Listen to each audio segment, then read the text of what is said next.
When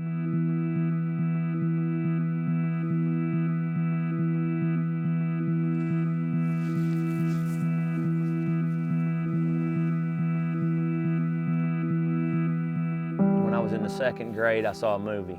It was called My Side of the Mountain. It's a book.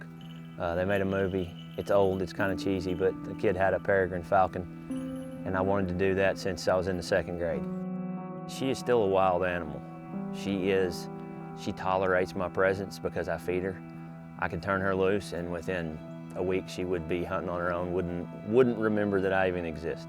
I guess that's what attracted me to it. I like the primitive nature of it. It's not a casual sport. It's pretty much a lifestyle. You bring something into your house and you better make sure your wife and your kids are all on board. It's not something that you can go out and do on weekends. With this, you've got something that you've got to take care of. She's a female red-tailed hawk. A friend of mine calls her Princess Glitter Sparkles, but I have not given her a name. There's a common superstition among falconers that if you name them something like Spitfire or something like that, they'll be a complete dud. They won't even be able to kill grasshoppers. But if you name them something like Princess or something like that, then they'll be a spot-on killer.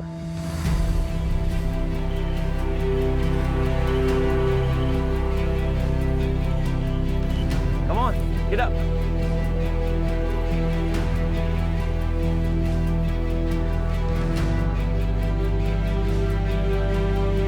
Got into it back about 2004. I tried to break into it and it didn't work. And then 2015, 16, 17, somewhere around there, I really got interested in it and found a sponsor and went from there.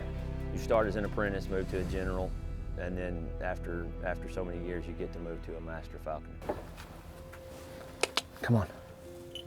There's a lot of things you have to do to get into it. You have to have a sponsor, like I said. You have to pass a test, and you have to have all your facilities. You have to have all your equipment set up and get inspected before you will be issued your license.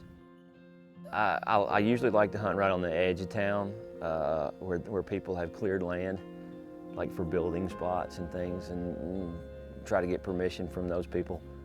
You just look for a place with thickets like that. A lot of that's dewberry. Dewberry, blackberry, the more thorns, the better.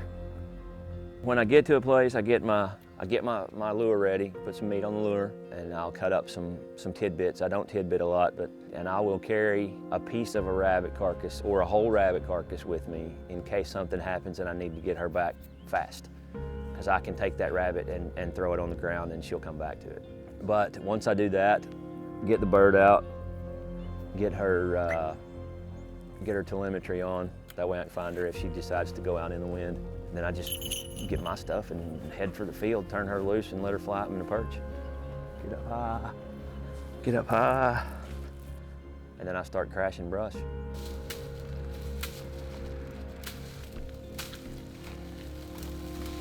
I am a glorified two-legged rabbit dog.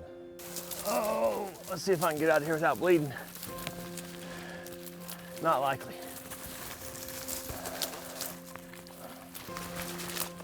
The more scratches you get, the more rabbits you kill.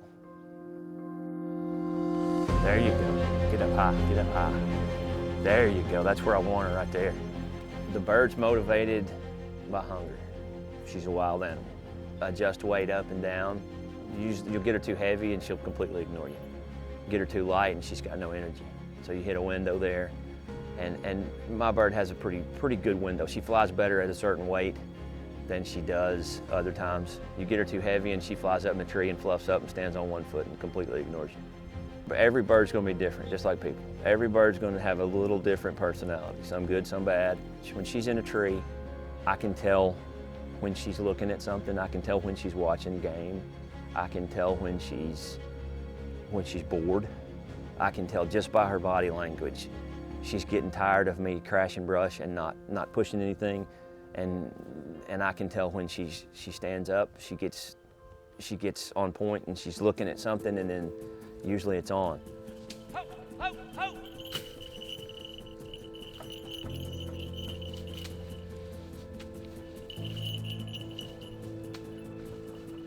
It's right here somewhere. When I turn that bird loose, there's 1,000 things that can happen, and only 2 of them are good. She either kills a rabbit or comes back, and the rest are bad. Ho, ho! Get it, get it, get it!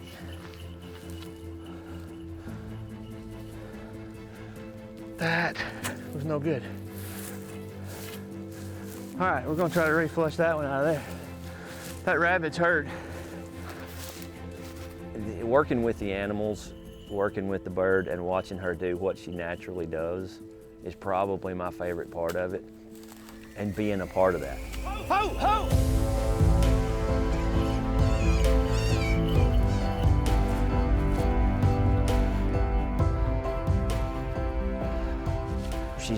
All she's doing is doing what she does naturally. I have kind of manipulated that. The only reason she hangs around me is because I feed her. And she's learned that if she comes back to me, she gets fed regularly. How's that? When that rabbit starts squealing, when the bird's down on the rabbit, it's, I don't know, I can't explain it. It's like shooting a big deer, or it's just the same adrenaline rush. And I don't know, I thrive on that adrenaline rush, I guess.